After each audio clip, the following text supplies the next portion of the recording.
Mr. O'Flynn, a minute and a half. Thank you, Madam President. Modifying the terms of economic coordination across Europe is just another attempt to save the currency that does not work. And structural reform that we hear so much about often just means pay cuts and less stable employment. It will not save the currency that does not work, because Greece can never be Germany and Italy is not the Netherlands. Now, Emperor Nero famously fiddled while Rome burned, and Rome is not burning today, and that is a tribute to the stoicism of the Italian people. But the currency that does not work is putting the social fabric across southern Europe under very great strain, and not only in Italy.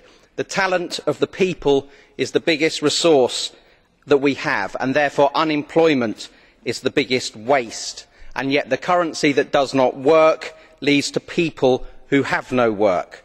Many across this chamber who belong to groups and institutions that still pay lip service to the currency that does not work know in their heart of hearts that I am speaking the truth.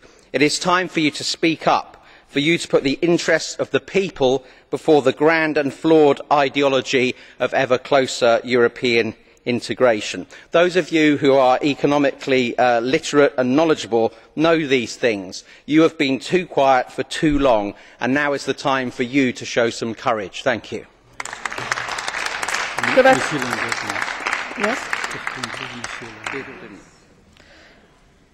You have a blue card from Mr. Lamberts. Do you accept it?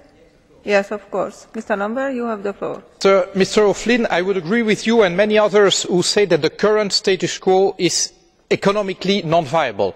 Having a common currency without having common fiscal, common social, common environmental policy is not working. But there are two answers to that inconsistency. Either we step back to the disintegration of the monetary and economic union to nation states, which is what you advocate, or we resolve it the other way by more integration on the social and fiscal side, which is what we advocate. How do you react to that?